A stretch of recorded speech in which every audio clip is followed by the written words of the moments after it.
ఓం నమో వెంకటేశాయ.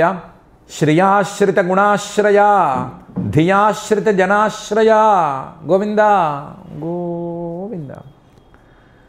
పద్మాసుపద్మకరధారిత పద్మమాలం పద్మోద్భవాదిముఖపద్మవికాసహేతుం పద్మాసనే సముపవిష్టముని ప్రకాండ పద్మే హృది ప్రకటితం భజ పద్మనాభం అని భక్తజనమానస సరసీరుహ నివాసి అయిన శ్రీనివాసుని భక్తిగా సేవించుకుంటూ శ్రీ శుకులవారు ఉపదేశం చేసిన శ్రీమద్భాగవతం యొక్క అధ్యయన కార్యక్రమాన్ని మనం ప్రారంభించుకుందాము. యథాప్రకారం శ్రీ గణేశ ప్రార్థనాదులను చేసుకుని కార్యక్రమానికి మంగళాచరణం చేసుకుందాం. శ్రీ గురు ప్రార్థన. శ్రీ గణేశ ప్రార్థన. శుక్లాంబరధరం విష్ణుం శశివర్ణం చతుర్భుజం ప్రసన్నవదనం ధ్యాయేత్ సర్వవిఘ్నోపశాంతయే. శ్రీ గురు ప్రార్థన. గురుర్బ్రహ్మా గురుర్విష్ణుః గురుర్దేవో మహేశ్వరః గురుః సాక్షాత్ పరం బ్రహ్మ తస్మై శ్రీ గురవే నమః. శ్రీనివాస ప్రార్థన. సర్వాభరణభూషాయ సర్వాయుధధరాయ చ సర్వానుగ్రహకార్యాయ శ్రీనివాసాయ తే నమః. అథ సంకల్పః అస్మాకం ఉపాత్త సమస్త దురిత క్షయ ద్వారా బుద్ధిశుద్ధ్యర్థం విద్యాభివృద్ధ్యర్థం భక్తిజ్ఞానవైరాగ్యాది తదనుకూల సర్వసంపత్సమృద్ధ్యర్థం శ్రీపరమేశ్వర ప్రీత్యర్థం శ్రీమద్భాగవత పాఠం కరిష్యామహే.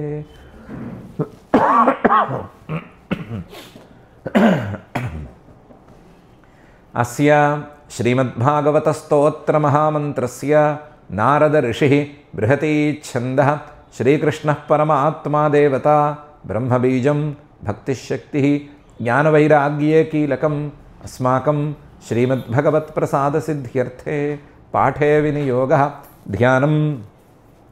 నారాయణామృతభరాయ విసంకటాయ వ్యాసప్రసూతశుకశౌనకసంఘటాయ సంసారవృక్షఫలభక్షరుజాంకటాయ క్షీరోదధిం మథత భాగవతం ఘటాయ. శ్రీ గురుభ్యో నమః. లక్ష్మీ అమ్మవారు సముద్రం నుంచి సంపద్రూపంగా ఆవిర్భవించింది, లేదా సంపద్రూపిణి అయిన లక్ష్మీ అమ్మవారు సముద్రం నుంచి బయటకు వచ్చింది. బయటకు వచ్చిన అమ్మవారికి అందరూ అభిషేకం చేశారు. అభిషేకం చేసి కొత్త బట్టలు పెట్టారు. ఇంకా పద్మాలు మాలలు ఇవన్నీ కూడా ఇచ్చారు లేదా సమర్పించుకున్నారు. అవన్నీ ధరించింది. ఇంత చేస్తున్నారు కానీ అందరూ ఎవరికి వారు లక్ష్మీ అమ్మవారు మాకు కావాలంటే మాకు కావాలి అనే కోరికను మాత్రం పక్కన పెట్టుకోలేదు. లక్ష్మీ అమ్మవారు విలాసంగా ఇప్పుడు ఇంతమంది నన్ను కోరుతున్నారు కాబట్టి స్వయంవరం ప్రకటించండి అని అన్నట్లుంది. దాంతో స్వయంవరం ప్రకటించేసేసారు. స్వయంవరం ఆవిడ మొదలుపెట్టింది. తతఃకృత స్వస్త్యయనోత్పలస్రజం నదద్విరేఫాం పరిగృహ్య పాణినా చచాల వక్త్రం సుకపోలకుండలం సవ్రీడహాసం దధతి సుశోభనం. అమ్మవారు బయలుదేరింది. తతః అభిషేకం అయ్యి ఈ నూతన వస్త్రాలు ఇవన్నీ ధరించటం అయ్యి ఇవన్నీ అయిన తర్వాత కృతస్వస్త్యయన అందరూ అమ్మా నీ స్వయంవరం మంచిగా జరుగ్గాక, నీ స్వయంవరానికి శుభం జరుగ్గాక అని ప్రార్థిస్తూ ఉంటే కృతస్వస్త్యయన చేతిలో కలువ పూలమాల, ఆ కలువ పూలమాల తీసుకుని ఆవిడ బయలుదేరింది. ఉత్పల స్రజం. ఆవిడ అందం గురించి చెప్పడం కాదు, ఆ కలువ పూలమాల అందం గురించి చెప్పాలి. నదద్విరేఫాం. ఆ కలువ పూలమాలలో ఒక్కొక్క పువ్వు మీద తుమ్మెదలు వాలి ఉన్నాయి. ఆ తుమ్మెదలు ఓహో శబ్దం చేస్తూనే ఉన్నాయి. ఈ అమ్మవారి స్వయంవరం అమ్మవారి స్వయంవరం అని శబ్దం చేస్తున్నట్లుగా ఉన్నాయి. అలా అందంగా తొమ్మిదలన్నీ శబ్దం చేస్తూ ఉండగా ఉండే ఆ పద్మమాలని ఉత్పలమాలని తీసుకుని ఆవిడ బయలుదేరింది. నదద్విరేఫాం పరిగృహ్య పాణిన. చేత్తో ఆ కలువ పూలమాలను తీసుకుని బయలుదేరింది. చచాల చక్కగా అందంగా అడుగులు వేసుకుంటూ ముందుకు వెళ్ళింది. వక్త్రం ఆవిడ ముఖం, సుకపోల కుండలం చెక్కిళ్ళు, అందమైన చెక్కిళ్ళు, ఆ అందమైన చెక్కిళ్ళ పక్కన ఉండేటువంటి అందమైన చెవిదిద్దులు వీటితో చాలా అందంగా ఉంది. దీనికి తోడు సవ్రీడహాసం, కాస్తంత సిగ్గు కాస్తంత నవ్వు, సిగ్గుతో నవ్వు అనేటువంటి అందమైన అలంకారాన్ని ముఖం మీద ధరించి ఉంది. సవ్రీడహాసం దధతి, సుశోభనం. ఆ నవ్వు ఇంకొకరికి రాదు. అంత మంచి నవ్వు లక్ష్మీ అమ్మవారికి మాత్రమే వచ్చు. ఏంటి, సిగ్గు కనిపించాలి, అదే సమయంలో నవ్వు కనిపించాలి. నవ్వు వెకిలిగా ఉండకూడదు, సిగ్గు మరీ ఎవరు చూడలేనంతగా ఉండకూడదు. అలా కాకుండా సిగ్గుని ఇటు నవ్వుని కలబోసి అందంగా నవ్వుతూ ఆవిడ బయలుదేరింది. తతఃకృత స్వస్త్యజనోత్పలస్రజం నదద్విరేఫాం పరిగృహ్య పాణినా చచాలవక్త్రం సుకపోలకుండలం సవ్రీడహాసం దధతి సుశోభనం. స్తనద్వయం చాతి కృశోదరీ సమం నిరంతరం చందన కుంకుమోక్షితం తతస్తతో నూపురవల్గుషింజితై విసర్పతి హేమలతే వసాబభూ. ఆవిడ నడుస్తుంటే ఆవిడ రెండు స్తనాలు అతి కృశోదరి, సన్నటి లేదా అసలు లేనే లేదేమో అనిపించేటువంటి కడుపు మీద, ఉదర భాగం మీద ఉండేటువంటి ఆ అంగాలు, సమం నిరంతరం చందన కుంకుమోక్షితం, సమంగాను ఏమాత్రం మధ్యలో ఖాళీ లేనట్లుగాను ఉన్నాయి. అలాగే చందన కుంకుమోక్షితం, అక్కడ వీళ్ళందరూ చేసినటువంటి పూజల తాలూకు గంధాలు, అలాగే కుంకుమ పువ్వును అరగదీస్తే ఆ అరగదీసిన భాగాలు ఇవన్నీ కూడా ఉన్నాయి ఆ ప్రాంతంలో. వాటిని అందంగా కదిలిస్తూ బయలుదేరింది. ఆవిడ నడుస్తుంటే తతస్తత, ఆవిడ అడుగు తీసి అడుగు వేస్తుంటే నూపుర వల్గు షింజితై, నూపురం ఆవిడ కాలి అందెలకి ఉండేటువంటి గజ్జెలు ఉంటాయి కదా, ఆ గజ్జెలు ఘల్ ఘల్ ఘల్ ఘల్ అంటుకుంటూ అందంగా శబ్దం చేస్తున్నాయి. ఘల్ అంటే అందమైన శబ్దం అవునో కాదో తెలియదు కానీ ఆవిడ కాలి అందెల గజ్జెలు మాత్రం అందంగా శబ్దం చేస్తున్నాయి. నూపుర వల్గు షింజితై. ఆవిడ విసర్పతి, ఒకరిని దాటి మరొకరి దగ్గరికి అలా అడుగులు వేస్తూనే ఉంది. విసర్పతి హేమలతేవ సాబభౌ, బంగారు తీగలాగా ఉంది. హేమలత బంగారు తీగ, ఆ బంగారు తీగలాగా ఉంది. ఈ బంగారు తీగ ఎక్కడా ఆగటం లేదు. విసర్పతి పైకి అడుగులు వేస్తూనే ఉంది. ఆవిడ నడుస్తూనే ఉంది అనే విషయాన్ని మనం గమనిస్తున్నాము. గమనించవలసిన అంశం మరొకటి ఉంది. అక్కడ మొత్తం పిన్ డ్రాప్ సైలెన్స్ ఉంది. ఆ పిన్ డ్రాప్ సైలెన్స్ ఉంది కాబట్టే ఈవిడ కాలి అందెలకు ఉండేటువంటి గజ్జల శబ్దం కూడా స్పష్టంగా వినిపిస్తోంది. వల్గు చాలా చిన్నగా ఉంది, అది ఆ చిన్న శబ్దం కూడా వినిపిస్తోంది. అందరూ సైలెంట్గా ఉన్నారు. నా దగ్గరికి వస్తుందేమో, నన్ను వరిస్తుందేమో అనే ఆశతో ఉన్నట్లుగా ఉన్నారు. స్తనద్వయం చాతి కృశోదరీ సమం నిరంతరం చందన కుంకుమోక్షితం తతస్తతో నూపుర వల్గుషింజితై విసర్పతి హేమలతేవ సాబభౌ. ఆవిడ మాత్రం అందరూ కోరుకుంటారు, నాకు కావాల్సిన వాడెవడు అని వెతుక్కుంటోంది. విలోకయంతి నిరవద్యమాత్మనః పదం ధ్రువం చావ్యభిచారి సద్గుణం గంధర్వయక్షాసుర సిద్ధచారణ త్రైవిష్టపేయాదిషు నాన్వవిందత. ఆవిడ చూస్తోంది. విలోకయంతి, ఒక్కొక్కరిని పట్టి పట్టి పట్టి చూస్తోంది. ఆవిడకేం కావాలి? నిరవద్యం, ఏ రకమైన దోషము లేనివాడు కావాలి. ఏ రకమైన దోషం లేనివాడు ఉంటే ఆవిడ ఈ మాల ఆయన మెడలో వేసేస్తుంది. నిరవద్యం ఆత్మనః పదం, తాను ఎంత అందంగా ఉందో, తాను ఎంత యోగ్యంగా ఉందో, తాను ఎంత నిప్పులాగా ఉందో తనకు అంతే ప్రతిరూపంగా ఉండేవాడు కావాలి. ఆత్మనః పదం, లక్ష్మీదేవితో పోటీ పడేట్టుండాలి. అందానికి అందం, ఐశ్వర్యానికి ఐశ్వర్యం, లేదా గుణాలకు గుణాలు, సద్గుణాలకు గుణాలు అన్నీ కూడా లక్ష్మీదేవితో పోటీ పడేట్టుండాలి అన్నవాడిని వెతుకుతోంది. ఆత్మనః పదం. ఇది కాక ధ్రువం, శాశ్వతమైన వాడిని వెతుకుతోంది. ఈ పుట్టగొడుగులు లాంటి వాళ్ళు, వర్షాకాలంలో మొలిచే పుట్టగొడుగులు లాంటి వాళ్ళు ఆవిడకి అక్కర్లేదు. ధ్రువం, శాశ్వతంగా ఉండేవాడు కావాలి ఆవిడికి. అవ్యభిచారి సద్గుణం, ఆ శాశ్వతంగా ఉండేవాడిలో సద్గుణాలు ఉండాలి. ఆ సద్గుణాలు చిన్న మార్పు కూడా లోను కాకూడదు. ఆ సద్గుణాలలో చిన్న మార్పు కూడా ఉండకూడదు. మంచివాళ్ళుగా కనిపించి సరిగ్గా సీన్ వచ్చేసరికి మంచితనాన్ని మర్చిపోయేవాళ్ళు, ఇలాంటి వాళ్ళు ఆవిడకి అక్కర్లేదు. మంచితనం మంచితనమే, పరోపకారం పరోపకారమే, సద్గుణం సద్గుణంగానే ఉండాలి. సద్గుణం ఎప్పటికీ దుర్గుణంగా మారకూడదు. అలాంటి వాడు కావాలి ఆవిడకి. నిరవధ్యం ఆత్మనఃపదం ధ్రువం అవ్యభిచారి సద్గుణం అనే తీరులో ఎవరున్నారు అని వెతుకుతోంది ఆవిడ. అక్కడ ఎవరెవరున్నారు? గంధర్వులు ఉన్నారు, యక్ష అసుర సిద్ధ చారణ త్రైవిష్టపేయాదిషు. త్రైవిష్టపేయ అంటే దేవతలు. గంధర్వులు, యక్షులు, అసురులు, సిద్ధులు, చారణులు, స్వర్గంలో ఉండేటువంటి దేవతలు, వీళ్ళందరూ ఉన్నారు. కానీ ఎవ్వరిలోనూ ఇలాంటి వాడు మాత్రం ఆవిడకి కనిపించలేదు. త్రైవిష్టపేయాదిషు నాన్వవిందత. మంచిదైంది, మనలాంటి వాళ్ళం ఎవరో అక్కడ వరుసలో లేము, లేదా నీకు అసలు ఎలిజిబిలిటీ క్రైటీరియా లేదనో, లేదా నీకు కనీసం ఎంట్రీ లెవెల్ ఎలిజిబిలిటీ కూడా లేదనో తోసేసేవాళ్ళేమో. వీళ్ళే గంధర్వ యక్ష అసుర సిద్ధచారణ త్రైవిష్టపేయాదిషు. వీళ్ళలో ఎంతమంది ఉన్నా సరే ఒక్కడికి ఇలాంటి యోగ్యత లేదు అంటే మనలాంటి వాళ్ళం వెళితే ఏమైందో చెప్పనక్కర్లేదు. అదృష్టం కొద్దీ మనం వెళ్ళలేదు ఆ స్వయంవరానికి. కానీ వీళ్ళందరూ వెళ్ళారు. వెళ్ళిన వాళ్ళని ఎవరిని ఆవిడ లెక్క చేయలేదు. విలోకయంతి నిరవధ్యమాత్మనః పదం ధ్రువం చావ్యభిచారి సద్గుణం గంధర్వ యక్షాసుర సిద్ధచారణ త్రైవిష్టపేయాదిషు నాన్వవిందత. ఎవ్వరు దొరకలేదు. అంత దొరకలేదనే మాట ఏముంది? ఏం మంచివాళ్ళు ఉన్నారు, గొప్పవాళ్ళు ఉన్నారు అంటే శ్రీశుకుల వారు 3 శ్లోకాల్లో చెప్తున్నారు.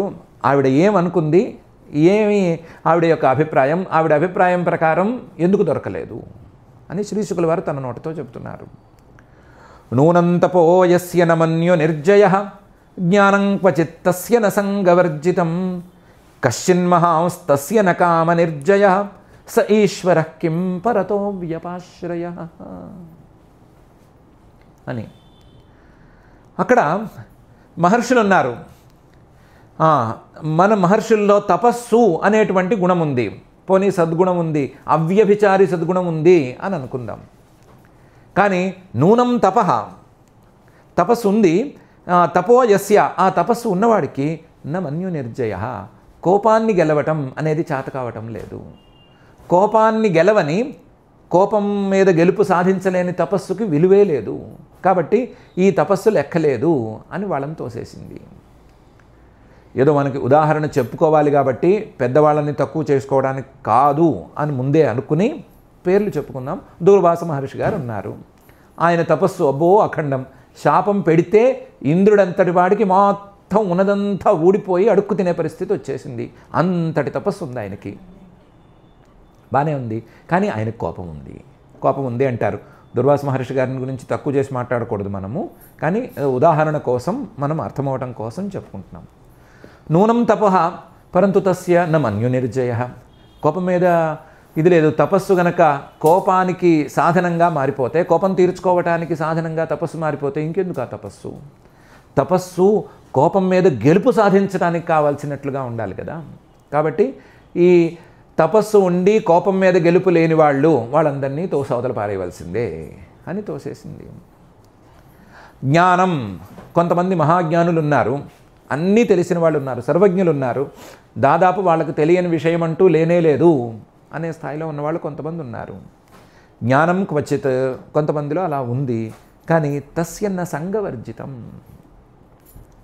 జ్ఞానం ఉన్నవాడికి, అన్నీ తెలిసిన వాడికి ఈ వస్తువులు, వీటి యొక్క అశాశ్వతత్వం ఇవి కూడా తెలిసి ఉండాలి.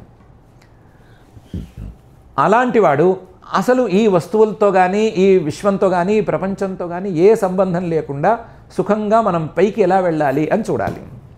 అలా చూడకుండా తన జ్ఞానాన్ని ఈ ప్రపంచంలోనే వాడుకుంటూ కూర్చుంటూ ఉండే మాట అయితే అలాంటి వాడు నాకు అక్కర్లేదు అని అనుకుంది. సంగం అనేది రాజస ప్రవృత్తికి చిహ్నం కదా. జ్ఞానం అనేది సాత్వికమైనటువంటి ప్రభావం కదా.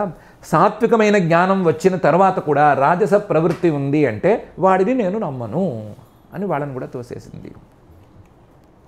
మళ్ళీ పెద్దల పేర్లు చెప్పుకుంటున్నాము, కానీ తప్పు లేదు, మనం తప్పుగా మాత్రం అనుకోకూడదు. బృహస్పతి గారు ఉన్నారు దేవగురువు, శుక్రాచార్యులు వారు ఉన్నారు రాక్షసుల గురువు. వీళ్ళ జ్ఞానానికి అంతు లేదు, వీళ్ళకి తెలియని విషయం లేదు, వీళ్ళు చేయరాని పనులు లేవు.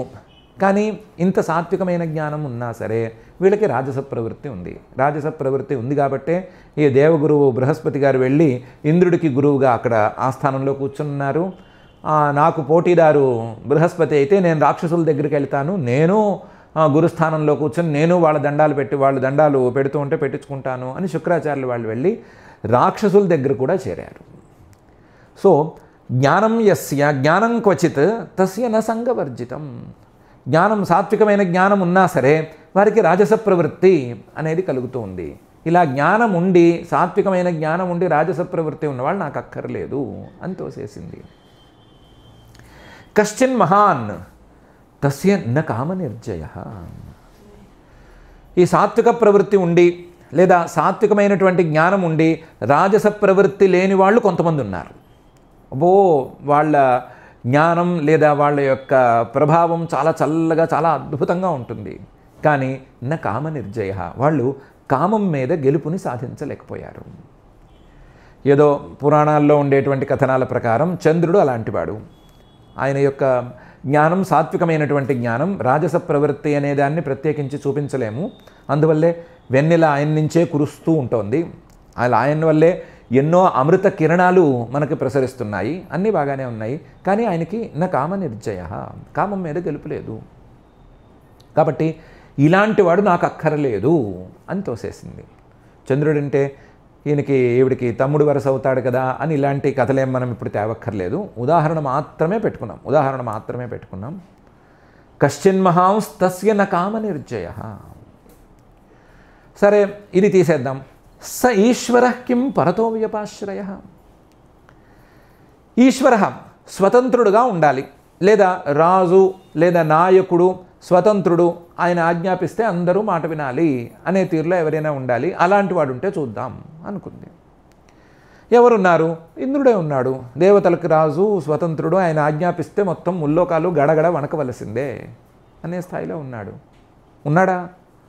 పరతో వ్యపాశ్రయ. దుర్వాస మహర్షి గారు శాపం పెట్టేసరికి బ్రహ్మగారి దగ్గరికి పరిగెత్తాడు. ఆయన పరిగెత్తమంటే మళ్ళీ వైకుంఠానికి పరిగెత్తాడు. ఆయన పరిగెత్తమంటే మళ్ళీ పాలసముద్రానికి వచ్చి పరిగెత్తాడు. బలిచక్రవర్తి దగ్గరికి వెళ్ళమంటే అక్కడికి వెళ్ళాడు. అందరినీ కూడగట్టుకుని ఈ సముద్రమథనం చేసి ఏదో అమృతం తెచ్చేసుకుందాం, గెలిచేద్దాం అనే ఆశలో ఉన్నాడు.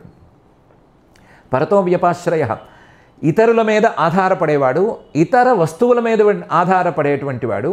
ఈశ్వర కిం భవతి. ఈశ్వరుడు స్వతంత్రుడు ఎలా అవుతాడు? స్వతంత్రుడు అంటే ఎవరి మీద ఆధారపడకూడదు, ఏ వస్తువుని కాంక్షించకూడదు, ఏ వస్తువు మీద ఆధారపడకూడదు. ఇంద్రుడు అలా లేడు. బలిచక్రవర్తి గారు కూడా అలా లేడు. ఆయన కూడా ఈశ్వరుడు, ఇప్పుడేదో పై చేయిలో ఉన్నాడు. కానీ పరతో వ్యపాశ్రయ, ఆయనకి అమృతం కావాలి కదా. ఈ అమృతంతో సహా ఏమీ అక్కర్లేదు అనుకునే స్వతంత్రుడు నాకు కావాలి. వాడు వీళ్ళలో లేడు అని అనుకుంది ఆవిడ. నూనం తపో యస్య న మన్యునిర్జయ జ్ఞానం క్వచిత్తస్య న సంగవర్జితం కశ్చిన్ మహాంస్తస్య న కామనిర్జయ స ఈశ్వర కిం పరతో వ్యపాశ్రయ అనే ఈ శ్లోకంలో పనిలోపని శ్రీ శుకుల వారు మనకి ఈ విషయాన్ని కూడా చెప్తున్నారు. తపస్సు అనేది ఉంటే మన్యు నిర్జయ, కోపం మీద గెలుపుని తెచ్చిపెట్టాలి. జ్ఞానం అనేది ఉంటే రాజస ప్రవృత్తిని దూరం చేయాలి. మహత్వం గొప్పదనం అనేది ఉంటే కామం మీద గెలుపుని సాధించాలి. స్వతంత్రుడు ఈశ్వరుడు అని అనుకునే మాట అయితే ఇతరుల మీద ఆధారపడటం అనేది పూర్తిగా మానేయాలి. ఇతర వస్తువుల మీద ఆధారపడటం అనే దాన్ని కూడా మానేయగలగాలి. అలా ఉంటేనే ఈ 4 గుణాలు ఉన్నట్లు అనే విషయాన్ని కూడా చెప్తున్నారు.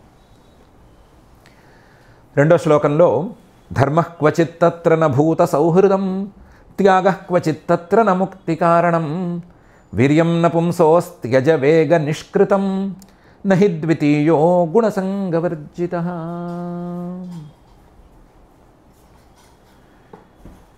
మంచి ధార్మికుడిని చూద్దామని అనుకుంటే ధర్మ క్వచిత్, ధార్మికులు చాలామంది ఉన్నారు. పరశురాముడు మొదలైన వాళ్ళు కొంతమంది ఉన్నారు. కానీ తత్రన భూత సౌహృదం, ఇతర ప్రాణుల మీద దయ అనేది లేదు. ఇతర ప్రాణుల మీద స్నేహభావం ఎక్కువగా లేదు. పరశురాముడి తండ్రికి ఏదో అపకారం చేశారని 21 సార్లు భూమండలం అంతా తిరిగి అందరినీ ఆ గండ్రగొడ్డలికి బలిచ్చేసేసాడు ఆయన. అందుకోసమే అవతరించాడు అనేది వేరే విషయము. కానీ మనం ఉదాహరణగా చెప్పుకుంటున్నాము. ధర్మం చాలామందిలో ఉంది, కానీ నా భూత సౌహృదం, ప్రాణుల మీద సౌహృదం, స్నేహభావం అనేది లేదు, ఇతరుల మీద స్నేహభావం లేదు. నేను మహాధార్మికుడిని, నేను గొప్పవాడిని, మిగతా వాళ్ళందరూ నీచులు, నికృష్టులు, పురుగులు లాంటి వాళ్ళు అనేటువంటి భావనే ఉంది. పోనీ త్యాగ, ఎవరైనా మంచి దానులుంటే, దానం చేసేవాళ్ళు ఉంటే ఆ దానం చేసేవాళ్ళని చూసుకుందామా అని అనుకుంటే త్యాగ క్వచిత్, అలా త్యాగం చేయగలిగినటువంటి, దానం చేయగలిగిన లక్షణం కొంతమందిలో ఉంది. కానీ తత్ర న ముక్తి కారణం, వాళ్ళందరూ పేరు ప్రఖ్యాతుల కోసం, స్వర్గ సుఖాల కోసం, లేకపోతే చిన్న చిన్న ఫలితాల కోసం త్యాగం చేస్తున్నారు. శిబి చక్రవర్తి మొదలైనటువంటి మహాదాతలే త్యాగాన్ని ముక్తి కోసం వాడటం లేదు. త్యాగాన్ని, ఈ దానాన్ని పేరు ప్రఖ్యాతుల కోసమో, లేకపోతే స్వర్గం కోసమో, ధర్మం కోసమో, పుణ్యం కోసమో, పై జన్మ బాగుండాలి అనో, పై జన్మలో దీనికి రెట్టింపు మనకి రావాలి అనో, ఇలాంటి కారణాలతో దానాలు చేస్తున్నారు. దానాలు చేయటం మొదలు పెడితే ఆ దానం చేయటంలో సర్వస్వము దానం చేసేసి, సర్వస్వము త్యాగం చేసేసి, జనక మహారాజు గారిలాగా తన తలకాయ తీసి యాజ్ఞవల్క్య మహర్షి గారి పాదాల ముందు పెట్టేసినట్లుగా పెట్టేసి ఆ త్యాగం ద్వారా మోక్షాన్ని అందుకోగలగాలి. అభయం వై జనక ప్రాప్తోసి అని ఆయన చెప్పినట్లుగా చెప్పించుకోగలగాలి. అలా ఎవరి దగ్గర లేదు. త్యాగ క్వచిత్ తత్ర న ముక్తి కారణం. వీర్యం, సామర్థ్యం ఉంది కొంతమందిలో. ఆ సామర్థ్యం ఉన్న వాళ్ళని చూద్దామా అంటే వీర్యం నపుంసోస్త్యజ వేగ నిష్కృతం. ఆ సామర్థ్యం చూస్తూ చూస్తూ ఉండగానే అజహ అంటే కాలం, ఆ కాలం తాలూకు వేగానికి నిష్కృతం, మొత్తం తుడిచిపెట్టుకుపోతోంది. మహాబలవంతులు, మంచి బలవంతులు కాస్త 10 ఏళ్ళు పోగానే బలం తగ్గిపోతోంది అనే పరిస్థితిలోనే ఉన్నారు. ఎంత బలం చూసుకున్నా సరే 100 సంవత్సరాలు, 1000 సంవత్సరాలు, 1000 కొద్దీ సంవత్సరాలు అంటే బలం అలా ఉండటం లేదు. ఏ బలమైనా సరే, శారీరక బలమైనా సరే, మానసిక బలమైనా సరే, ధర్మ బలమైనా, మరొక బలమైనా, బలమేది కూడా నిలబట్టం లేదు. నాకు ఎలాంటి వాడు కావాలి? అవ్యభిచారి సద్గుణ కావాలి. ఒక వీర్యం, సామర్థ్యం అనేది ఉంటే, బలం అనేది ఉంటే, ఆ బలం ఎప్పటికీ పోకూడదు. కానీ వీళ్ళకున్న బలం మొత్తం పోయే బలం. వీర్యం నపుంసో త్యజ వేగ నిష్కృతం. పోని నహి ద్వితీయ గుణసంగవర్జిత. ఇవన్నీ లేని నిజంగా నికార్సైన త్యాగి, నికార్సైన బలవంతుడు, నికార్సైన ధార్మికుడు అనే ఆయన్ని ఒక ఆయన్ని చూసుకుందాము అనుకుంటే దొరుకుతాడు ఒక ఆయన. ఎవరంటే సనక మహర్షి గారు దొరుకుతాడు. సనక మహర్షి గారు దొరుకుతాడు. ద్వితీయ, ఆయన పరమాత్మకి రెండోవాడు. పరమాత్మ అంతటివాడు. పరమాత్మే చెప్పాడు, మీరు నాతో సమానమైన వాళ్ళు, మీరు చెప్తే నేను చెప్పినట్లే అని శాపం ఇచ్చినప్పుడు చెప్పాడు. అలాంటి వాడు సనక మహర్షి గారు ఉన్నారు, లేదా సనందనాథులు వాళ్ళు ఉన్నారు, కొంతమంది ఉన్నారు. ద్వితీయ, కానీ వాళ్ళు గుణసంగవర్జిత, ఏ గుణాలతోనూ సంబంధం లేకుండా ఉండి ఎప్పుడూ సమాధి స్థితిలో ఉన్నారు. బై ద వే, అసలు వాళ్ళు వచ్చి స్వయంవరంలో నుంచోనే లేదు. ఈ స్వయంవరానికి వాళ్ళు రాలేదు సరికదా, ఈ మాల తీసుకెళ్ళి వాళ్ళ దగ్గరికి వెళ్ళినా సరే కనీసం కళ్ళు తెరిచి చూడరు. అలాంటి వాళ్ళని వరించి నేనేం చేసుకుంటాను? కాబట్టి వాళ్ళు పనికిరారు. ఇవన్నీ ఉన్నవాళ్ళు పనికిరారు, ఇవేవి లేని వాళ్ళు పనికిరారు. వీటిలో కొన్ని ఉన్నవాళ్ళు పనికిరారు, ఏవీ లేని వాళ్ళు పనికిరారు. ధర్మ క్వచిత్తత్ర నభూత సౌహృదం, త్యాగ క్వచిత్తత్ర నముక్తి కారణం, వీర్యం నపుంసోస్త్యజవేగ నిష్కృతం, నహి ద్వితీయో గుణసంగవర్జిత అని లక్ష్మీమ్మవారు అనుకుంది అని శ్రీశుకుల వారు చెప్తున్నారు.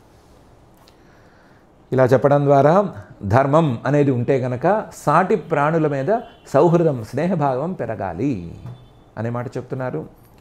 త్యాగ, దానం అనేది గనక మొదలైతే అది అంచెలంచెలుగా పెరిగి ముక్తికి సోపానంగా మారాలే తప్ప పేరు ప్రఖ్యాతుల కోసాలనో మరొక కారణంతోనో దానాలు చేయకూడదు అనే విషయాన్ని కూడా సూచన చేస్తున్నారు.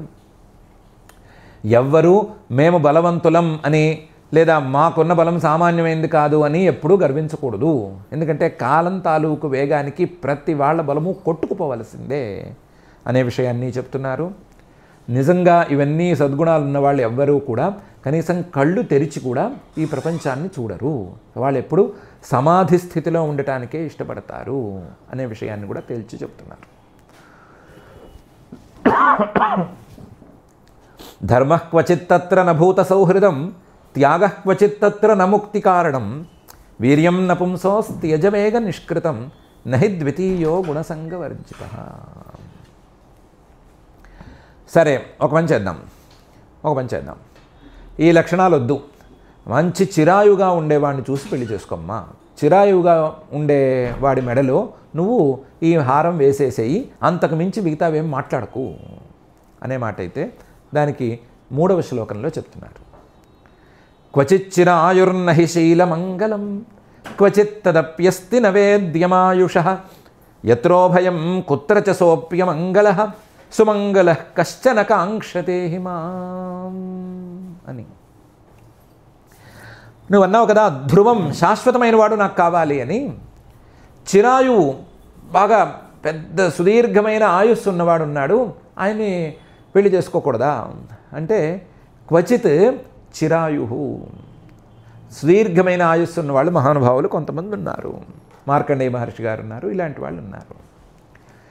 అలాంటి వాళ్ళని తీసుకుంటే నహి శీలమంగళం అనే పరిస్థితిలో ఉన్నారు. వాళ్ళ దగ్గర స్త్రీయోగ్యమైనటువంటి స్వభావం లేదు, స్త్రీయోగ్యమైనటువంటి మంగళం వాళ్ళ దగ్గర లేదు. స్త్రీయోగ్యమైన స్వభావం లేదు అంటే వాళ్ళు సుదీర్ఘమైన ఆయుస్సు ఉన్నవాళ్ళు కదా, మొత్తం ప్రపంచం తాలూకు ఉత్పత్తి వినాశాలను అన్నిటినీ చూసిన వాళ్ళు కదా. ఈ ప్రపంచంతో, ఈ పాడు ప్రపంచంతో మనకి పని లేదు అని ఇంద్రియ నిగ్రహం కోసం ప్రయత్నం చేస్తూ కళ్ళు మూసుకుని సనక మహర్షి గారిలాగా తిరిగి కళ్ళు తెరవకుండా ఎలా కూర్చోవాలి అనే ప్రయత్నంలో ఉన్నారు వాళ్ళు. అలాంటి వాళ్ళు స్త్రీలకు ఏం పనికొస్తారు, పెళ్లి చేసుకోవడానికి ఏం పనికొస్తారు? వాళ్ళ యొక్క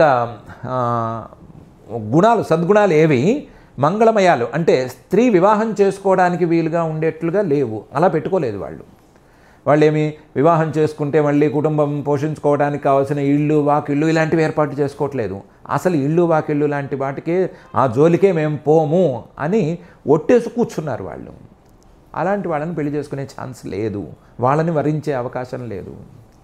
క్వచిత్ చిరాయుర్నహి శీలమంగళం క్వచిత్ తదప్యస్తి. పోనీ మార్కండేయ మహర్షి గారు లాంటి ఉదాహరణలు వద్దు. క్వచిత్ తదప్యస్తి. హిరణ్యకశిపువు, రావణాసురుడు లాంటి వాళ్ళు ఉన్నారు, కొంతమంది ఉన్నారు. వాళ్ళు తపస్సు చేసి సుదీర్ఘమైన ఆయుస్సుని సాధించి పెట్టుకున్నారు, చిరాయులు కదా. అలాగే స్త్రీయోగ్య శీలం, స్త్రీ మంగళం. వాళ్ళ ఆడదాన్ని చూస్తే చాలు పరిగెత్తుకెళ్తున్నారు, ఆడదాన్ని చూస్తే జొల్లు కార్చుకుంటూ వెంటాడుతున్నారు కదా. అలాంటి వాళ్ళు కదా, స్త్రీయోగ్యమైన స్వభావంతో వాళ్ళు ఉన్నారు కదా. అంటే ఓకే, వాళ్ళలో ఉండే దుర్గుణాలు వీటన్నిటినీ పక్కన పెట్టినా క్వచిత్ తదప్యస్తి. వాళ్ళకి చిరాయువు ఉంది, చిరాయువుని మాత్రమే చూడమని చెప్పినట్లుగా, లేదా స్త్రీయోగ్యంగా ఉండేటువంటి వాళ్ళని చూడమని చెప్పినట్లుగా మనం కనుక తీసుకుంటే వీళ్ళు కూడా లెక్కలోకి వచ్చే మాటే అయినా న వేద్యం ఆయుష. వాళ్ళ చిరాయువుని నమ్మటానికి వీల్లేదు. ఎందుకంటే వాళ్ళు చేసే పాడు పనులకి ఏ రోజు భగవంతుడు దిగి వచ్చి ఏ క్షణాన పుసుక్కమని ఆ నరాలు తెంచేస్తాడో తెలియదు. ఒక్క క్షణం వచ్చాడు, వచ్చిన తర్వాత హడావిడైంది హిరణ్యకశిపు విషయంలో, వెంటనే నరాలు తెంచేశాడు, అక్కడికక్కడ సఫా చేసేసాడు కదా. కాబట్టి నవేద్యమాయుష. వాళ్ళ ఆయుస్సును అస్సలు నమ్మకూడదు. మిగతా వాళ్ళ ఆయుస్సు అయినా పర్వాలేదు, ఏదో జాతకాల ప్రకారమో ఆ ప్రకారమో ఈ ప్రకారమో ఉంటుంది. ఈ హిరణ్యకశిపు, రావణాసురుడు లాంటి వాళ్ళ ఆయుస్సు పాపం పండితే వెంటనే ఠకీమని కట్ అయిపోతుంది. కాబట్టి అలాంటి వాళ్ళు వద్దు, వాళ్ళు చిరాయువులు కారు. అలాంటి వాళ్ళు చిరాయువులు అనేటువంటి లెక్కలోకి రారు. సరే, రావణాసురుణ్ణి లేదా హిరణ్యకశిపువుని తీసుకురావటం తప్పు, వాళ్ళని వద్దు. ఎత్ర ఉభయం ఏంటి, చిరాయువుగా ఉండి ఇలాంటి పాడు పనులు చేసే అవకాశమే లేని ఆయుస్సు అనేది కరిగే పోనటువంటి వాడు ఒక ఆయన ఉన్నాడు. అలాగే స్త్రీయోగ్యంగా ఉండేటువంటి వాడు ఆయన ఉన్నాడు. ఆయన పట్టుకోవచ్చు కదా. ఎవరు? పరమేశ్వరుడు ఉన్నాడు. యత్రోభయం కుత్రచ సోప్యమంగళ. ఆయనలో ఈ చిరాయుస్సు ఉంది, ఆయన శాశ్వతమైన వాడే, ఆయనలో ఏ రకమైన దుర్గుణము లేదు, అంత అవ్యభిచారి సద్గుణంగానే ఉంటాడు. ఆత్మనఃపదం అంతా సవ్యంగానే ఉంది. కానీ సహా అమంగళ. ఆయనకి ఈ సంసారపు జంజాటాలు లాంటివి అస్సలు నచ్చవు. అందువల్ల ఏం చేస్తాడంటే అమంగళ రూపాన్ని చూపిస్తూ శ్మశానంలోకి వెళ్ళి కూర్చుంటాడు. శ్మశానంలోకి వెళ్ళి కూర్చోవడం ఎందుకంటే నాకు ఈ సంసారంతో పని లేదు అని చెప్పడానికి. అలా సంసారంతో పని లేదు అని చెప్పేవాడితో నాకేం పని? కాబట్టి ఆయన మెడల్లో ఈ హారం వేయటం అనేది జరిగే పని కాదు. యత్రోభయం కుత్రచ సోప్యమంగళ. ఆయన యొక్క వైరాగ్యపు స్థాయి వేరు. సరే, ఆయన కాకుండా చిరాయువుగా ఉండి, నీ రూపానికి ప్రతిరూపంగా ఉండి, ధ్రువంగా ఉండి, అవ్యభిచారి సద్గుణగా ఉండేవాడు ఉన్నాడు కదా శ్రీమన్ మహావిష్ణువు. కనీసం ఆయన మెళ్ళలోనైనా వేయరాదా అంటే, సుమంగళ కశ్చన, అన్నీ ఉన్నవాడు ఆయన ఏమి వెళ్ళి శ్మశానంలో కూర్చోడు తొందరపడి. వైరాగ్యం ఉన్నా సరే బయటికి చూపించేసాడు. అలా తోసేసినట్టుగా వైరాగ్యాన్ని చూపించడు. కానీ నకాంక్షతే హిమాం, నన్ను ఆయన కోరుకోడు కదా.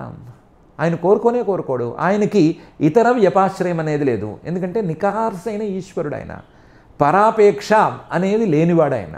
అలాంటి వాడు నన్ను కోరుకోడు. నన్ను కోరుకోని వాడి మెడలో నేనేం వేస్తాను అని ఆలోచించింది. క్వచిచ్చిరాయుర్నహి శీలమంగళం క్వచిత్ తదప్యస్తి నవేద్యమాయుష యత్రోభయం కుత్రచ సోప్యమంగళ సుమంగళ కశ్చన కాంక్షతే హిమాం అనే ఈ శ్లోకంలో. ఏవం విమర్శ్యావ్యభిచారి సద్గుణైః వరం నిజైకాశ్రయతా గుణాశ్రయం వవ్రేవరం సర్వగుణైరపేక్షితం రమాముకుందం నిరపేక్షమీప్సితం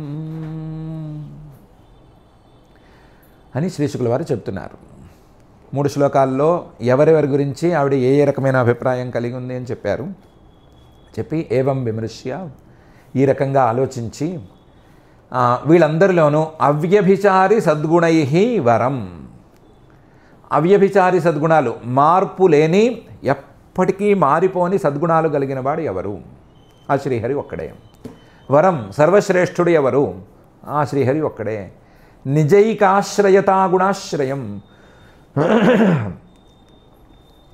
కేవలం తనను తాను మాత్రమే నమ్మేవాడు, లేదా తాను తప్ప మరొక వస్తువుని వ్యక్తిని అపేక్షించని వాడు ఎవరు? నిజ ఏక ఆశ్రయతా గుణ కుత్ర అస్తి అంటే ఆ శ్రీహరిలో మాత్రమే ఉంది. లేదా నిజైకాశ్రయత అగుణాశ్రయం, గుణాలతో సత్వరజస్తమో గుణాలతో సంబంధం లేకుండా గుణసంగవర్జితగా ఎవరున్నారు? ఆ శ్రీహరే ఉన్నాడు. సర్వగుణైరపేక్షితం, గుణాలు ఉండటం కాదు, గుణాలన్నీ కూడా పోటీ పడుతూ మేము ఆయన దగ్గర ఉండాలి అనేట్లుగా ఎవరి దగ్గరికి వెళుతున్నాయి? ఆ శ్రీహరి దగ్గరికే వెళుతున్నాయి. సర్వగుణైరపేక్షితం. అలాంటి వాడు ఎవడు అంటే ముకుందుడు ఒక్కడే ఉన్నాడు. కాబట్టి ఆ ముకుందం ఈప్సితం, నాకు ఆయనే కావాలి అని అనుకుంది. కానీ ఆయనలో ఒక చిన్న లోపమే ఉంది. ఈ స్వయంవరానికి ఓ లోపం ఉంది. ఏం లోపం ఉంది? ఆయనకి ఈవిడక్కర్లేదు. ఆయన నిరపేక్ష, ఏ వస్తువుని ఏ వ్యక్తిని ఎవరిని కోరుకునేవాడు కాడు. మరైతే ఎలాగా అంటే నిరపేక్షం అపి, నిరపేక్షుడైనా సరే ఈప్సితం, తనకు నచ్చాడు కాబట్టి వెళ్ళి తీసుకెళ్ళి ఈ మాల ఆయన మెడలో వేసేసేయాలి అని అనుకుంది. వరించేసేసింది. మరైతే మణిని మాత్రం తీసుకున్నాడు కదా అని ప్రశ్న. మణిని తీసుకున్నది తన కోసం తీసుకోలేదు. ఆ మణి ఇంకో చోట ఉండటానికి వీల్లేదు అనుకుని తీసుకున్నాడు. ఆ మణి ఇంకో చోట ఎక్కడా ఉండటానికి వీల్లేదు. పోనీ మణిని తీసుకున్నాడు. ఆయన నిరపేక్షుడని లక్ష్మీదేవి నమ్ముతోంది. నిరపేక్ష తథాపి మమ ఈప్సిత, ఆయన ఎలాంటి వాడైనా సరే నాకు ఈయన మీద కోరిక ఉంది, నాకు ఈయన్ని వరించాలనే కోరిక ఉంది, కాబట్టి నేను ఆయన మెడలో వేసేస్తాను అని వరించేసేసింది. ఏవం విమర్శ్యావ్యభిచారి సద్గుణైః వరం నిజైకాశ్రయతా గుణాశ్రయం వవ్రేవరం సర్వగుణైరపేక్షితం రమా ముకుందం నిరపేక్షమీప్సితం. ఆ వరించి ఏం చేసింది? తస్యాం సదేశ ఉషతీం నవకంజమాలాం మాద్యన్మధువ్రతవధు వరూథగిరోపఘుష్టాం తస్థౌ నిధాయ నికటే తదురస్వధామ సవ్రీడః సవికసన్నయనే నయాత. తస్యాం సదేశే, చేతిలో పట్టుకున్న నవకంజమాల ఉంది కదా, కలువ పూల మాల, ఆ కొత్త కలువ పూల మాల, ఆ మాలని తస్య అంశదేశే ఆయన మెడలో వేసేసింది. ఉషతీం, ఆ మాలే చాలా అందంగా ఉంది. మాల వేసిన ఆవిడ అందం గురించి చెప్పుకోనక్కర్లేదు. అందమైన ఆ మాలని ఇప్పుడు వేసేసింది. మాల ఏమంత అందంగా ఉంది. మాద్యన్ మధువ్రత వరూథ గిరోపఘుష్టాం. మాద్యన్ ఆ కలువ పూలలో ఉండేటువంటి తేనెను గ్రోలుతూ ఆ తేనె గ్రోలటం ద్వారా మత్తెక్కి ఉండేటువంటి 9 సమూహం మధువ్రత వరూథ అవన్నీ కూడా మత్తెక్కి పాడుతూ ఉంటే, శ్రీహరి దగ్గరికి వెళుతున్నాయి కాబట్టి హరి హరి హరి హరి అని పాడుతూ ఉంటే ఆ గిర ఆ హరిహరి అనేటువంటి మాటలతో ఉపఘుష్టాం చాలా అందంగా ఉంది. మాద్యన్ మధువ్రత వరూథ గిరోపఘుష్టాం. ఆ మాల వేసి నిధాయ అంశదేశే నిధాయ మెడలో ఈ మాల వేసి నికటే తస్థౌ దగ్గరగా నుంచుంది. నేనే ఇన్ని వరించాను, ఇంకెవరూ నన్ను కోరుకోవద్దు అని చెప్పినట్లుగా నికటే తస్థౌ. నికటే తస్థౌ కదా, తస్థౌ ఊరుకోలేదు. ఊరుకోకుండా నా చోటు ఉంది, ఆ చోటుకు నేను వెళ్ళిపోతాను అన్నట్లుగా ఏం చేసింది, తదురహ స్వధామ యాత. నా చోటు ఈయన వక్షస్థలం కదా, ఆ వక్షస్థలం అనేటువంటి నా ప్లేస్కి నేను వెళ్ళిపోతాను అని అడుగులు వేయటం మొదలుపెట్టింది. వక్షస్థలం మీదకి ఎక్కి కూర్చుంటాను అని. ఆ ఎక్కి కూర్చుంటాను అని ఈవిడ వరించింది కదా, వరించిన తర్వాత ఈవిడికి హక్కులు వచ్చేసినాయి ఆయన మీద. అందుకని ప్రార్థించలేదు, స్వామి నీ వక్షస్థలం మీద కూర్చుంటాను, నా ప్రదేశాన్ని నాకు మళ్ళీ ఇప్పించవలసింది అని కోరుకోలేదు. ఏం చేసింది, వరిస్తే చేసే పనులే చేసింది. సవ్రీడహాస వికసన్నయనేన, సిగ్గుగా నవ్వుతూ, సవ్రీడ హాస సిగ్గుగా నవ్వుతూనే కదా బయలుదేరింది. ఆ నవ్వుతూ వికసన్నయనేన కళ్ళు ఇలా విచ్చుకోగా, మిగతా వాళ్ళని చూసి కళ్ళు చిట్లించే ఈ మొహాన్ని చూసి నేను ఎందుకు చేసుకోవాలి అన్నట్టు పెట్టింది కదా, అలా కాకుండా ఈయన చూసి కళ్ళు ఇలా విప్పార్చి, ఆ విప్పార్చిన కళ్ళతో కూడా నవ్వుతూ నా చోటుకి నేను వెళ్ళిపోతాను అన్నట్టు కళ్ళతో చెబుతూ వెళ్ళి అక్కడ కూర్చోవడానికి బయలుదేరింది. తస్యాం సదేశ ఉషతీం నవకంజమాలాం మాద్యన్ మధువ్రత వరూథ గిరోపఘుష్టాం తస్థౌ నిధాయ నికటే తదురస్వధామ సవ్రీడహాస వికసన్ నయనేన యాత. ఆయన కూడా ఏం చేశాడంటే, సరే నీ చోటుకు వచ్చి నువ్వు కూర్చో, ఊరికినే దుర్వాస మహర్షి గారు శాపం పెడితే ఇంద్రుడంతటి వాడి సంపదలు కూడా సముద్రంలో కలిసిపోతాయి అని చూపించడానికి అన్నట్లుగా నువ్వు సముద్రంలోకి వెళ్ళిపోయావు.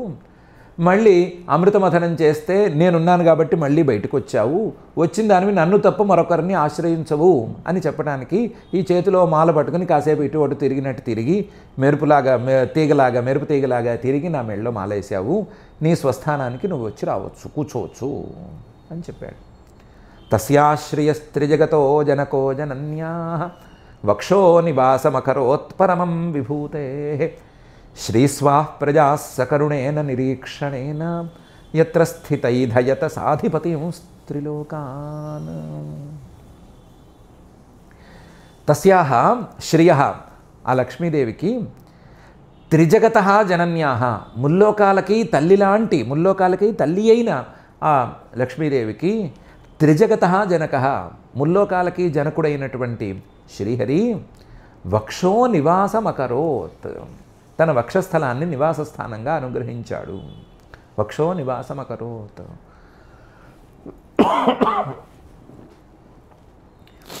వక్షో నివాసమకరోత్ పరమం విభూతే నివాసం. అసలు అందం లేదా గొప్పదనం అనేదానికి పరమ నివాస స్థానమైనటువంటి తన వక్షస్థలాన్ని లక్ష్మీదేవికి నివాస స్థానంగా ఇచ్చాడు. లేదా ఇంకో రకంగా చెప్పుకుంటే విభూతే రకరకాల సంపద్రూపంలో ఉండేటువంటి లక్ష్మీదేవికి వక్ష నివాసం పరమం అకరోత్. ఆవిడ స్థానాలు చాలా ఉన్నాయి కదా, తామర పూలల్లో ఉంటుంది, లేదా ఇంకా సుమంగళుల యొక్క పాపిడి ప్రాంతంలో ఉంటుంది అని ఇలా కొన్ని స్థానాలు లక్ష్మీదేవికి స్థానాలు చెప్తారు కదా. ఆ స్థానాలలో కల్లా గొప్ప స్థానంగా తన వక్షస్థలాన్ని ఇచ్చాడు. వక్షో నివాసం అకరోత్ పరమం విభూతే. సో మొత్తం ఈ స్వయంవర ప్రక్రియ అనేది పూర్తయిపోయింది. స్వయంవరంలో లక్ష్మీదేవి తీసుకెళ్ళి ఉత్పలమాల తీసుకెళ్ళి ఆయన మెడలో వేసేసింది. మెడలో వేసింది కాస్త వెళ్ళి వక్షస్థలంలో కూర్చుంది. ఆయన కూడా వక్షస్థలంలో కూర్చోమని అనుమతి ఇచ్చాడు. అన్నీ సరిపోయినాయి. మరి లక్ష్మీదేవిని కోరుకున్న వాళ్ళ మాట ఏంటి? వాళ్ళందరూ ఏడుస్తూ కూర్చోవలసిందేనా అంటే లక్ష్మీదేవిని కోరుకున్న వాళ్ళు కూడా పెళ్లి చేసుకోవడం అనేది మనం ఏదో స్వయంవరం అని సరదాగా చెప్పుకున్నామే కానీ లక్ష్మీదేవిని కోరుకున్న వాళ్ళందరూ ఆవిడని పెళ్లి చేసుకోమని కోరుకోలేదు. ఆవిడ కావాలి, సంపదలు కావాలి అని కదా కోరుకున్నారు. మరి వాళ్ళ పరిస్థితి ఏంటి అంటే శ్రీహి లక్ష్మీదేవి ఎవరని చెప్పుకున్నాము? త్రిజగతో జననీ జననీ అని కదా చెప్పుకున్నాము. ముల్లోకాలకి తల్లి అని చెప్పుకున్నాం కదా. ఆ తల్లి స్వాహ్ ప్రజాహ తన పిల్లల్ని సకరుణేన నిరీక్షణేన, సకరుణేన కరుణతో కూడినటువంటి నిరీక్షణేన చల్లని చూపుతో చూస్తూ వచ్చింది. ఎక్కడ కూర్చుని? యత్ర స్థిత ఆ లక్ష్మీదేవి నివాస స్థానమైనటువంటి వక్షస్థలంలో కూర్చుని, ఆ శ్రీమన్ మహావిష్ణువు యొక్క వక్షస్థలంలో ఆవిడ కూర్చుని తన పిల్లల్ని చల్లని చూపులతో చూస్తూ వచ్చింది. ఐధయత అందరినీ అభివృద్ధిలోకి రమ్మనే ప్రోత్సహించింది. అందరినీ సంపదలను పొందమనే ఆశీర్వదించింది. అందరినీ పెంచింది, పోషించింది. యత్ర స్థిత ఐధయత సాధిపతీన్ త్రిలోకాన్ ముల్లోకాలకి అధిపతుల్ని, ముల్లోకంలో ఉండేటువంటి ప్రజల్ని అందరినీ కూడా ఆ శ్రీమన్ మహావిష్ణువు యొక్క వక్షస్థలంలో కూర్చొని చల్లని చూపులతో పెంచి పోషించి పెద్దవాళ్ళని చేసింది.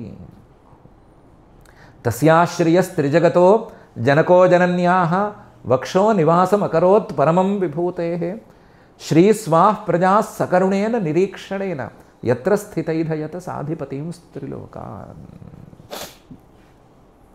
అని శ్రీశుకుల వారు చెప్తున్నారు. ఓకే, ఆవిడ చూసింది, చల్లని చూపు చూసింది. చూసిన తర్వాత కూడా మనకి అంత సంపదలేమో వచ్చినట్లు లేవే అని డౌట్ ఉంటే 2 శ్లోకాలు ఆగుదాము. ఎందుకంటే కథాగమనంలో స్వయంవరం అయింది. స్వయంవరం తర్వాత అందరూ పూలు చల్లాలి, గట్టి మేళం అది వాయించాలి, పనులు ఉన్నాయి కదా. ఆ పనులు పూర్తి చేసుకుని వచ్చి మాట్లాడుకుందాం.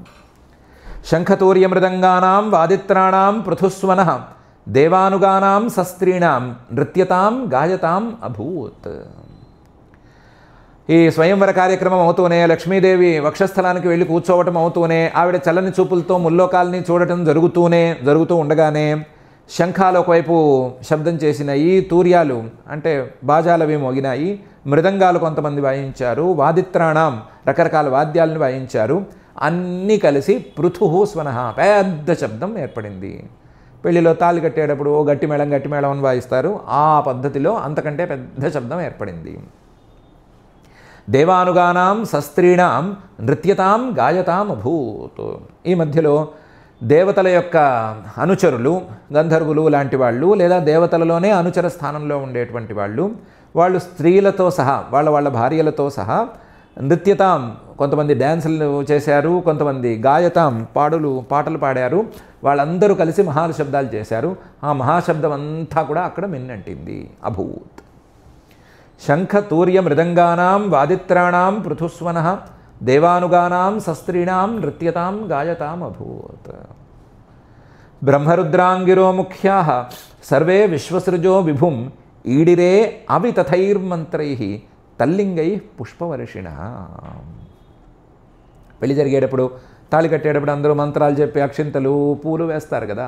అలా ఇక్కడ ఏం చేశారంటే బ్రహ్మగారు, శ్రీరుద్రుడు, అంగిరాహ అనేటువంటి బ్రహ్మర్షి గారు, ముఖ్యాః ఆయన ప్రధానంగా ఉండేటువంటి మిగతా బ్రహ్మర్షులు, సర్వే విశ్వసృజ ప్రజాపతులు, మరీచ్యాది ప్రజాపతులు, ఇంతకుముందు పరమేశ్వరుణ్ణి స్తుతి చేసిన ప్రజాపతులు ఉన్నారు కదా, వాళ్ళందరూ కూడా ఆ విభువుని, శ్రీహరిని ఈడిరే స్తుతి చేశారు. వాళ్ళు స్తుతి చేశారు అంటే వాళ్ళ స్టాండర్డ్లో కదా స్తుతి చేస్తారు. వాళ్ళ స్టాండర్డ్ ఏంటి? అవితథైర్ మంత్రై స్థల్లింగై. అవితథై సత్యమే అయ్యేటువంటి మంత్రాలతో స్తుతి చేశారు. వాళ్ళ నోళ్ళలోంచి మామూలు మాటలు రావు కాబట్టి మంత్రాలతో వాళ్ళు స్తుతి చేశారు. హ్రీశ్చతే లక్ష్మీశ్చ పత్న్యౌ లాంటి మంత్రాలన్నీ వాడి లక్ష్మీదేవికి ఈయన పతి అని అర్థం వచ్చేటట్లుగా, శ్రీమన్ మహావిష్ణువు అర్థంగా ఉండేటట్టుగా మంత్రాలను సెలెక్ట్ చేసి ఆ మంత్రాలతో వాళ్ళు స్తుతి చేశారు.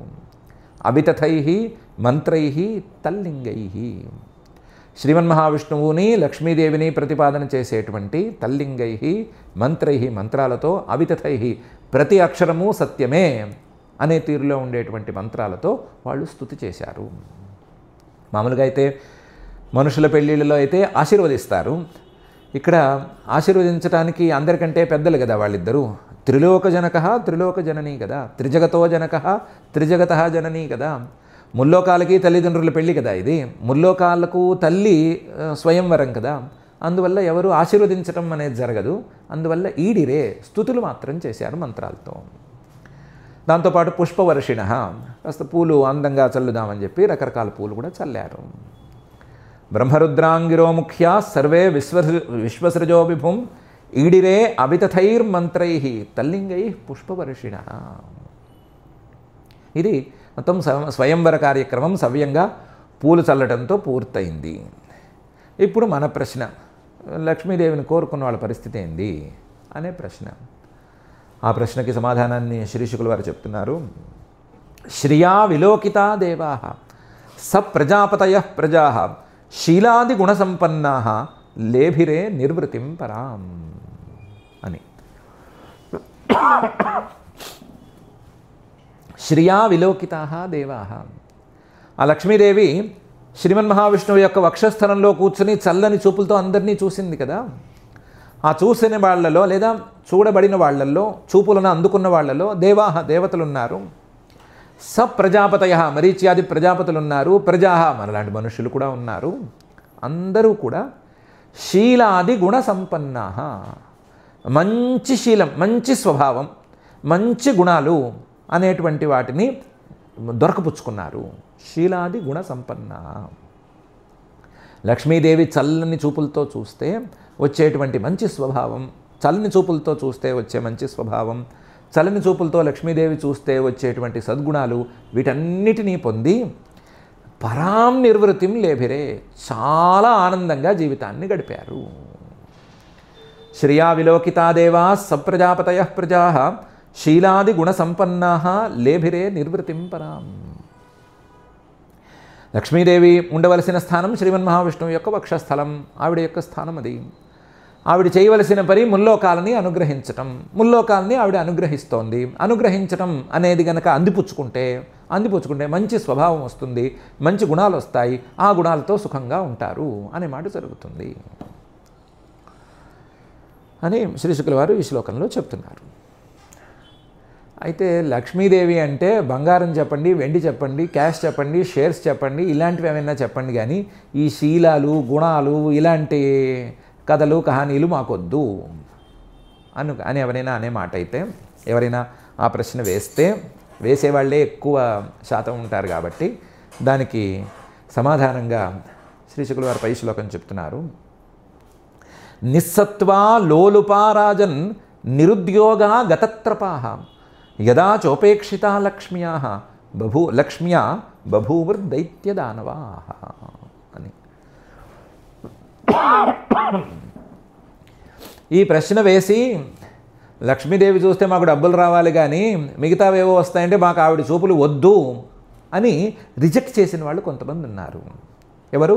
దైత్యాః దానవాః, రాక్షసులు, తామస స్వభావం ఉన్నవాళ్ళు. వాళ్ళు ఇలాగే లక్ష్మీదేవి ఇలా చూసే మాట అయితే, మంచి స్వభావం వచ్చే మాట అయితే మాకు వద్దు, మంచితనం అనేటువంటి గుదిబండ మాకు వద్దు అని అనుకుని దాన్ని వదులుకుంటే నిస్సత్వాహ, వాళ్ళు బలం లేని వాళ్ళుగా మారిపోయారు.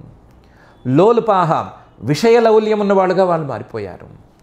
రాజన్, ఓ పరీక్షిత్తు, నిరుద్యోగాహ, ఏ ప్రయత్నమూ లేని వాళ్ళు. తెలుగు ఉద్యోగం కాదు ఇది. ఉద్యోగ అంటే ప్రయత్న. ఏ ప్రయత్నము లేని వాళ్ళు, ఏ కార్యసిద్ధికి ప్రయత్నం చేయని వాళ్ళుగా వాళ్ళు మారిపోయారు. గతత్రపహ, సిగ్గులేని వాళ్ళుగా తయారయ్యారు. సిగ్గులేని వాళ్ళే కదా ఏ పనైనా చేసి ఏదైనా సాధించేద్దాము అని అనుకునేది. అది కూడా అలక్ష్మికి చిహ్నం.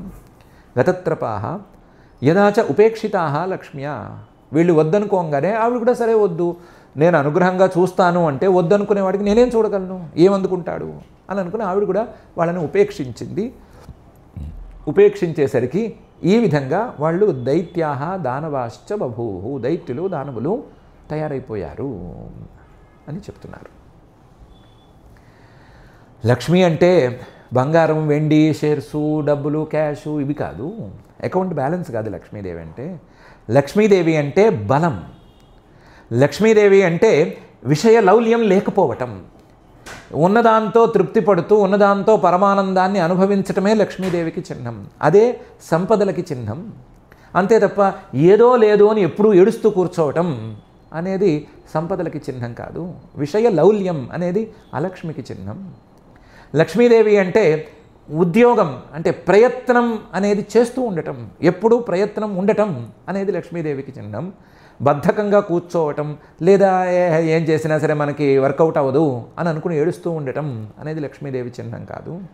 లక్ష్మీదేవి అంటే సిగ్గుపడుతూ మనం గనక ఈ రకంగా సాధిస్తే మనకి చెడ్డ పేరు వస్తుంది లేదా ఇది తప్పు అవుతుంది అని సిగ్గుపడుతూ మనం సిగ్గుపడరాని తీరులోనే మనం లక్ష్మీదేవిని సాధించాలి అని అనుకోవటం. సిగ్గు అనేది లక్ష్మీదేవికి చిహ్నం. ఆవిడికి హిరీహి అనే పేరు కూడా ఉంది. సిగ్గు, బలము, అలాగే సంతత ప్రయత్నం, ఎప్పుడూ ప్రయత్నం చేస్తూ ఉండటము, విషయలౌల్యం లేకపోవటము, ఇవే లక్ష్మీదేవి యొక్క అసలు సిసలు చిహ్నాలు. ఆ చిహ్నాలు లేకపోతే వాళ్ళు లక్ష్మీదేవి అనుగ్రహం లేనివాళ్ళు అనేదే లెక్క. ఆ చిహ్నాలు లేకపోతే వాళ్ళు దైత్యులు, దానవులు ఇలాంటి కోవకు చెందుతారు అనేదే లెక్క అనే విషయాన్ని శ్రీశుకుల వారు చక్కగా ఈ శ్లోకంలో చెప్తున్నారు. నిస్సత్వ లోలుప రాజన్ నిరుద్యోగా గతత్రపాహ యదా చోపేక్షితా లక్ష్మ్య బభూవుర్దైత్యదానవాహ అని. మనకేమైనా డౌట్ ఉంటే లక్ష్మీదేవి చల్లని చూపు మనకు కావాలి అని ఒకసారి కోరుకుని ఆ చల్లని చూపు ద్వారా మనకి మంచి సద్గుణాలు, మంచి శీలం, మంచి స్వభావం అనేది అలవడాలి అని కోరుకుని లక్ష్మీదేవి చల్లని చూపులతో మనలో బలం అనేది ఏర్పడాలి. ఆవిడ చల్లని చూపులతో మనకి విషయలౌల్యం లేకుండా హాయిగా ఉన్నదాంతో సంతోషంగా ఉండటం, పచ్చడి మెతుకులైనా సరే ఆనందంగా తినగలగటం అనే పరిస్థితి రావాలి. అలాగే ఆవిడ చల్లని చూపులతో ఎప్పుడూ ప్రయత్నం చేయటం అనే గుణం అలవడాలి. ఆవిడ చల్లని చూపులతో మనలో కూడా తప్పు చేయటం అనే అంశం మీద సిగ్గు అనేది ఏర్పడాలి. అనుకుని చూస్తే సరిపోతుంది. అనుకుంటే ఒకసారి వీటిని సాధించుకుంటే వీటి ద్వారా వచ్చేటువంటి సంపద, వీటి ద్వారా వచ్చేటువంటి నిర్వృత్తి లేదా సంతోషం ఏ స్థాయిలో ఉంటుంది అని మనమే ప్రయత్నం చేసుకుని నిర్ణయించుకోవాలి. ప్రయత్నం చేయకుండా మాత్రం మనం ఈ విషయంలో నిర్ణయం తీసుకోవద్దు. ఇదేదో పాతకాలపు మాటలు అనే మాట అనుకోవద్దు. ఇప్పుడున్న కొత్త విధానాలన్నీ సంపదలను సృష్టి చేస్తున్నాయి. ఈ పాతకాలపు చదువులు, పాతకాలపు కబుర్లు ఇవన్నీ కూడా ఏవో వినటానికి కథలల్లే ఉన్నాయి తప్ప సంపద సృష్టి చేయటానికి పనికిరావు అనే మాటలు ఎవరో పెద్ద పెద్ద వాళ్ళు చెప్తుంటే నమ్మద్దు. తొందరపడి మనం అలాంటి పనులు చేయొద్దు. సంపద అంటే ఏంటో తేల్చుకుని, సంపదను సృష్టి చేస్తే వచ్చేటువంటి ఫలితం ఏంటో తేల్చుకుని, ఆ సంపద సృష్టి చేయడంలో తప్పు చేస్తే వచ్చేటువంటి దుష్ఫలితాలు ఏంటో తేల్చుకుని అప్పుడు మాట్లాడుకుందాం. ఈ మాట వేరుగా, ఆ మాట వేరుగా అలా మాట్లాడుకోవద్దు. అన్నీ చూసుకుని కాంప్రహెన్సివ్గానే ఆలోచించుకుని మనం నిర్ణయం తీసుకుందాం. నిర్ణయం తీసుకుని లక్ష్మీదేవి చల్లని చూపులు మనకు కావాలా లేదా వేరే రకమైనటువంటి సంపదలు మనకు కావాలా అని తేల్చుకుందాం. పనిలో పని లక్ష్మీదేవి చెప్పినటువంటి గుణాలలో ఏమాత్రం గుణం మన దగ్గర ఉంది, ఒక్క గుణంలోనే ఏమాత్రం శాతం మన దగ్గర ఉంది అనే విషయాన్ని కూడా పరిశీలించుకుని చూసుకుందాము. ఆవిడ ఎలాంటి వాళ్ళని కోరుకుంటోంది, మనం ఎలా ఉన్నాము. ఒకవేళ కనుక లక్ష్మీ స్వయంవరానికి మనం వెళితే మనల్ని ఏ తాపు తన్ని పంపించేసేసేవాళ్ళు, ఎక్కడికి తోసేసేవాళ్ళు. అందులో లక్ష్మీదేవి స్వయంవరానికి మగ ఆడ ఎవరైనా వెళ్ళొచ్చు. ఎవరైనా వెళితే ఎక్కడ ఉంటారు అనే విషయాన్ని, మనం ఎక్కడ ఉంటాము అనే విషయాన్ని కూడా ఒకసారి పరిశీలించి చూసుకుని మనకి సంపదలు, లక్ష్మి లేదా శ్రీ ఇలాంటి విషయం మీద ఉండేటువంటి భ్రమల్ని పూర్తిగా తొలగించుకుని అసలు లక్ష్మీదేవి యొక్క చల్లని చూపులు ఎలా ఉంటాయి, ఉంటే మన జీవితాలు ఎలా ఉంటాయి అనే విషయం మీద కొత్త ఆలోచనలు మనం చేసుకుని ఆ లక్ష్మీదేవి యొక్క చల్లని చూపులు ఉంటే మన జీవితం ఎలా ఉంటుందో అలా ఉండేటట్లుగా మనమే ప్రయత్నాన్ని ప్రారంభించుకుందాము. ప్రస్తుతానికి ఈ రోజుకి శుక్రవారం ఆయే, లక్ష్మీదేవి స్వయంవర ఘట్టమాయే. అందువల్ల నిర్ణయంలో మాత్రం లక్ష్మీదేవి యొక్క చల్లని చూపులకి మనం నోచుకోవాలి అని ప్రార్థించుకుందాము. అలా లక్ష్మీదేవి యొక్క లక్ష్మీదేవి యొక్క చల్లని చూపులని మనకి అందేటట్లుగా అనుగ్రహించవలసిందిగా ఆ భక్తజనమానస సరసీరుహ నివాసి అయిన శ్రీనివాస పరమాత్మని భక్తిగా ప్రార్థించుకుందాము. ఆ ప్రార్థనతో ఈ రోజుకి పారాయణ కార్యక్రమం చేసుకుందాము. అథ శ్రీమద్భాగవతే పారమహంస్యాం సంహితాయాం అష్టమస్కంధే అష్టమాధ్యాయే శ్లోకాః.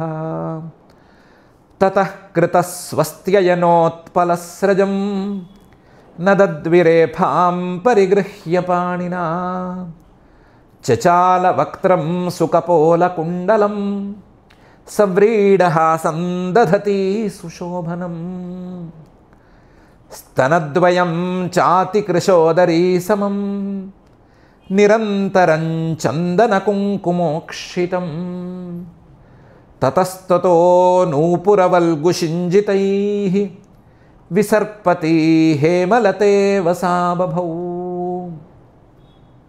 విలోకయంతి నిరవద్యమాత్మనః పదం ధ్రువం చావ్యభిచారి సద్గుణం గంధర్వ యక్షాసురసిద్ధ చారణత్రైవిష్టపేయాదిషు నాన్వవిందత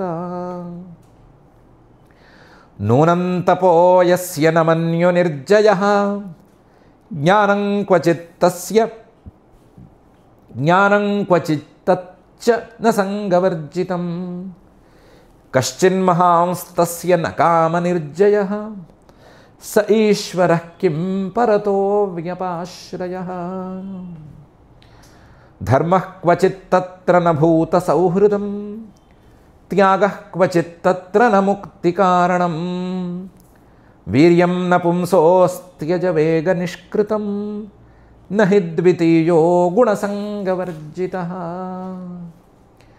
క్వచిచ్చిరాయుర్న హి శీలమంగళం క్వచిత్తదప్యస్తి న వేద్యమాయుషః యత్రోభయం కుత్ర చ సోప్యమంగళః సుమంగళః కశ్చ న కాంక్షతే హి మాం ఏవం విమర్శ్యావ్యభిచారి సద్గుణైః వరం నిజైకాశ్రయతా గుణాశ్రయం వవ్రే వరం సర్వగుణైరపేక్షితం రమాముకుందం నిరపేక్షమీప్సితం తస్యాం సదేశ ఉశతీం నవకంజమాలాం మాద్యన్మధువ్రతవరూథగిరోపఘుష్టాం తస్థౌ నిధాయ నికటే తదురస్వధామ సవ్రీడహాస వికసన్నయనేన యాతా తస్యాశ్రియస్త్రిజగతో జనకో జనన్యాః వక్షో నివాసమకరోత్పరమం విభూతేః శ్రీస్వాః ప్రజాः సకరుణేన నిరీక్షణేన యత్ర స్థితైధయత సాధిపతింస్త్రిలోకాన్ శంఖతూర్యమృదంగానాం వాదిత్రాణాం పృథుస్వనః దేవానుగానాం శస్త్రీణాం నృత్యతాం గాయతామభూత్ బ్రహ్మరుద్రాంగిరో ముఖ్యాః సర్వే విశ్వసృజో విభుం ఈడిరే వితథైర్మంత్రైః తల్లింగైః పుష్పవర్షిణః శ్రియా విలోకితా దేవాః సప్రజాపతయః ప్రజాః శీలాదిగుణసంపన్నాః లేభిరే నిర్వృతిం పరాం నిస్సత్వాలోలుపారాజన్ నిరుద్యోగాగతత్రపాః యదా చోపేక్షితా లక్ష్మ్యా బభూవృద్దైత్యదానవాః ఇతి శ్రీమద్భాగవతే పారమహంస్యాం సంహితాయాం అష్టమస్కంధే అష్టమాధ్యాయే శ్లోకాః. అథ క్షమా ప్రార్థనా యదక్షరపదభ్రష్టం మాత్రాహీనం తు యద్భవేత్ తత్సర్వం క్షమ్యతాం దేవ నారాయణ నమోऽस्तु తే. అథ భగవత్సమర్పణం కాయేన వాచా మనసేంద్రియైర్వా బుద్ధ్యాత్మనా వా ప్రకృతే స్వభావాత్ కరోమి యద్యత్ సకలం పరస్మై నారాయణాయేతి సమర్పయామి. అథ లోకక్షేమ ప్రార్థనా సర్వే భవంతు సుఖినః సర్వే సంతు నిరామయాః సర్వే భద్రాణి పశ్యంతు మా కశ్చిద్ దుఃఖభాగ్ భవేత్. అథ మంగళం శ్రియః కాంతాయ కళ్యాణ నిధయే నిధయేర్థినాం శ్రీవేంకటనివాసాయ శ్రీనివాసాయ మంగళం.